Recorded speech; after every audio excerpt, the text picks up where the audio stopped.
Look at that.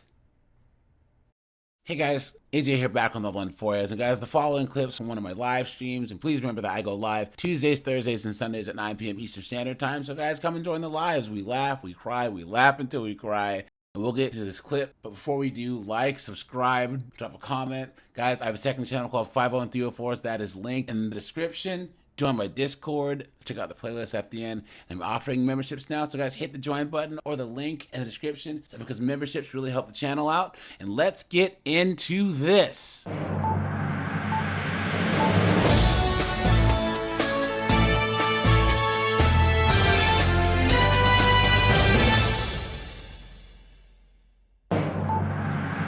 Here we go, guys.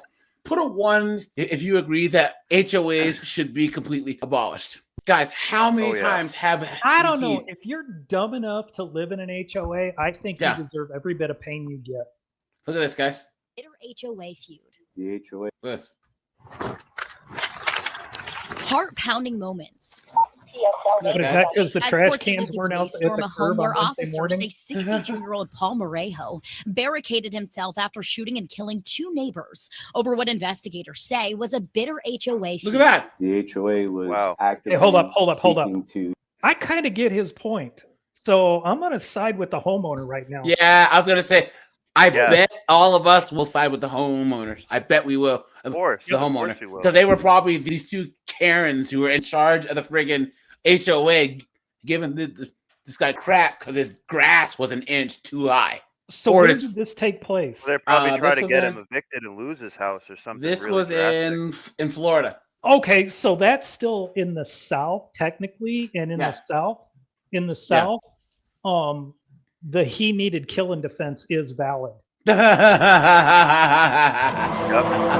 Evict the suspect from. You're right. Snowboard call. Yeah, Vic, yeah. I told you. Yeah, that's worse. Defending yourself about, man. Yeah. They're trying to put you out on the street. Yeah. See? Yeah.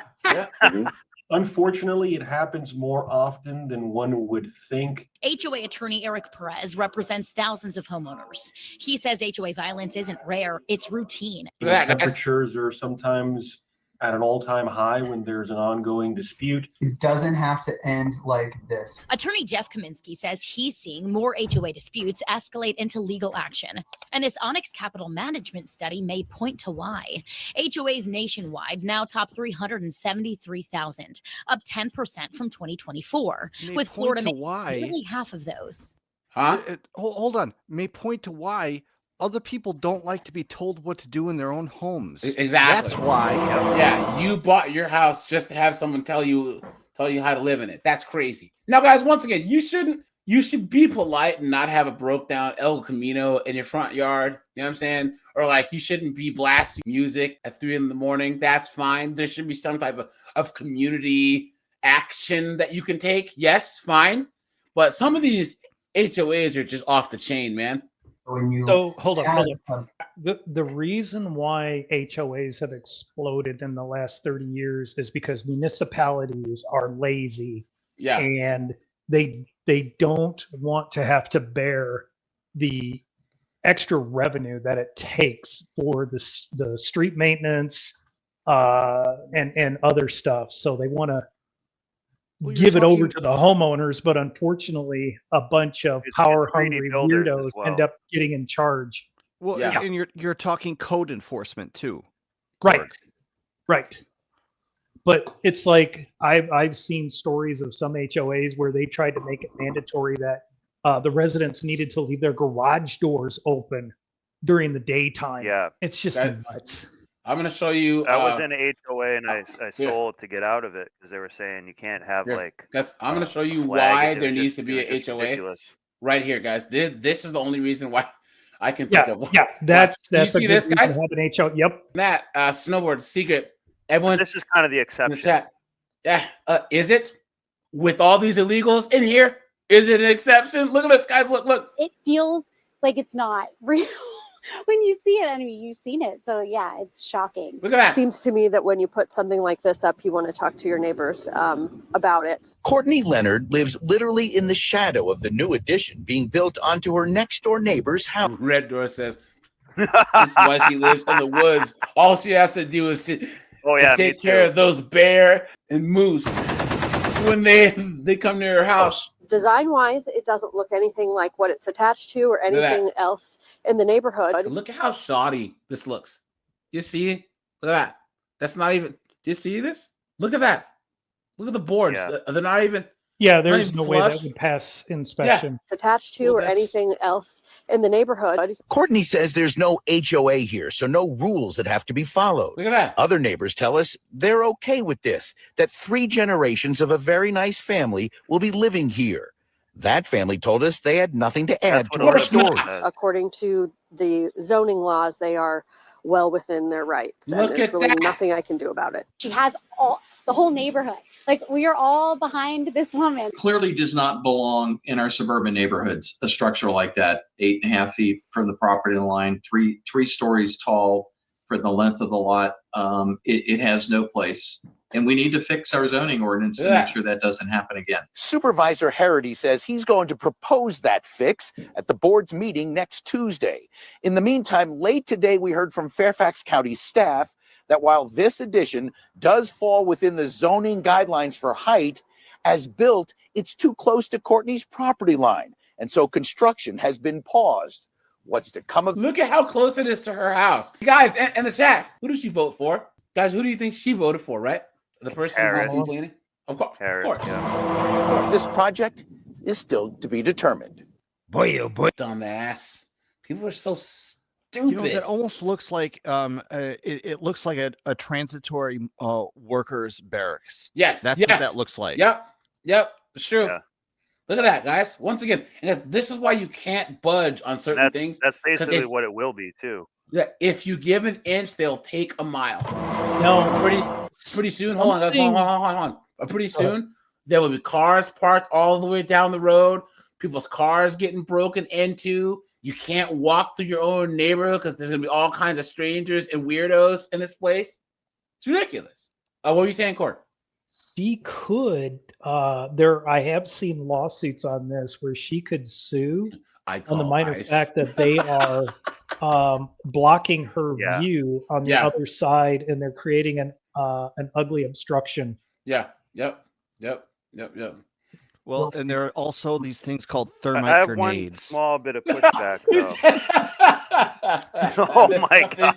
Called a thermite grenade. That's some snowboard shit right there. That's just the first thing that comes to mind. I'm sorry. Yeah. Seriously. What, you run out of napalm? Yeah, Mr. I have that Molotov, too, sir. You know? I have that too. You guys know the craziest thing that I heard? Do you guys know that they dropped a whole bunch of napalm on Japan during World War II? They said that the atomic bomb got the credit, but napalm did the work. No, actually, I can tell you very specifically what they used, and it wasn't really napalm. A more destructive substance called white phosphorus. And they put that in with the Yeah, but you were saying it was you were kind of implying that it was only napalm. Those are called incendiary rates, and they were actually far more deadly, and they were happening every day than the atomic bombings of Hiroshima and Nagasaki. And just for the record, go ahead. Guys, they would cause Matt, a firestorm. Snowboard, Secret, Cork, everyone, the chat. I know that did we have a World War II stream yet? I don't think so. Yeah, guys, you guys did. We can. Oh yeah, you're right. I thought we had a history stream. You did do one, but not specifically World War II, right? Yeah, but I think that mostly covered World War II. Okay. Let me know if you guys want another one here pretty soon, because we were pretty good about language and everything. So, anyways, keep going, guys. Hold up. So I spent a little time with the Marines, and they have a little ditty that says napalm sticks to skin and ribs, and napalm sticks to little kids. Yep. Damn. They've got a whole they have a whole running cadence. Napalm, it sticks to kids. Yep. Casper, what's up, dude? Danny's here. Sorry's here. What's up, man? Now, guys, okay. San Francisco Sunset District Supervisor steps down following troubling allegations. Guys, what sex do you think this person is? Colored. As in no, rainbow? sex, not color. Well, yeah, the rainbow color. No, but I mean, it has to be a woman, obviously. Well, because they can't figure out which one they are. Has stepped down. Isabella Alcarez was only on the job for 1 week after she was handpicked by Mayor Daniel Lurie. Kelsey Thorne has more on the controversy that. Wait. Now to San Francisco, where the city's newest supervisor has stepped down. Isabella Alcarez was only on the job for 1 week after she was handpicked by Mayor Daniel Lurie. She was only on the job for 1 week. Oh my God. Is that news lady wearing vinyl pants? I think she's wearing leather pants, dude. What is going on, guys? Kelsey Thorne has more on the controversy that led to her leaving office. Yeah. Let me be clear on this. This is not the first time that I have gotten something wrong. It won't be the last. But what I commit to all of you and to the people of San Francisco is that I'm going to learn from this and I'm going to Why grow. does that guy look like Mark On the Zuckerberg? steps of City Hall, Mayor Daniel Lurie apologized to the city, more specifically to the Sunset District, after the supervisor he appointed to represent the district just last week. Guys, that right there is the worst thing that you could ever see in your city is the woman swearing herself into anything. I told you guys, that's nothing but bad news right there, guys. I'm telling you guys, has this? It all went downhill from there. Guys, I know. Does anything positive ever come from a scene like this, guys? No. Come on. Announced her resignation following allegations of unsanitary practices and potential tax evasion during her time as a local pet shop owner. Unsanitary practices? Oh my God. I don't even want to The news know. that came to light yesterday was new to me, but we are going to thoroughly review our vetting process, and we will get better. But let me be clear that Is there a wedding going on behind him? Look, guys, look. There's a wedding behind him. Look at this. rests on my shoulder. Look. Oh my 29-year-old God. Bea Alcaraz had no previous political experience. Instead, she had owned the Animal Connection. And they made her a city supervisor? So that was a reward D- post. And you know what E- animal connection I. means? No.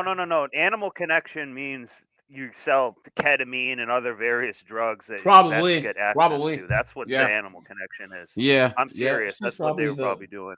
Yeah, the hookup for all The those hookup for stuff degenerates like in that. San 'Cause Francisco. Yeah. Shop Vets in the can sun- access a lot of drugs and stuff. Yeah. Hell, I want to party set with for her. a few years. The pet store's new Yeah. owner, Julia Baran, shared text messages with Mission Local, appearing to show Alcaraz admitting to paying workers under the table. Of course Baran she told did. me when she You're telling me that Hispanic chick is paying other Hispanics under the table? No, say it ain't so. learned Alcaraz had been appointed supervisor last week, she felt it was only right to share the information with the city and the media. Came out on Monday. So she did the right thing. How she left the store and how I thought, someone that couldn't run a store could run the Sunset, basically. And I also thought I showed that she wasn't really truthful about, her qualifications. This goes Dang, to guys. no, hold on. This goes to everything that you say that a woman's worst enemy is another woman. Thank you very much, Yep. guys. What do you think made her snitch? I think that she banged her husband? You know what I'm saying? And she's like, "I'm gonna show you. I'm gonna kill your bitch ass bitch." You know what I'm saying? It's probably like bestiality or something really bad. Oh yeah, no, it had to be something like she was texting her boyfriend. Is just the latest political drama Look at in that, guys. Sunset District. Never elect 304s, guys. Put a 1 if you agree. Never elect 304s. In recent years. First, it was the negative impacts of the years-long Taraval Street construction project, culminating in the passage of Prop K and the closure of the Great Highway. Sunset voters were so upset over that closure, they recalled the former supervisor Joel Engardio. Alcaraz was set to be his replacement. Albert Chow has been along for the ride for it all. He's lived in the district for almost 50 years, is a member of the local Merchants Association, and was a huge opponent of Prop K. So in other words, he's a business owner that was trying to lower taxes. And, This yeah. guy works 24/7.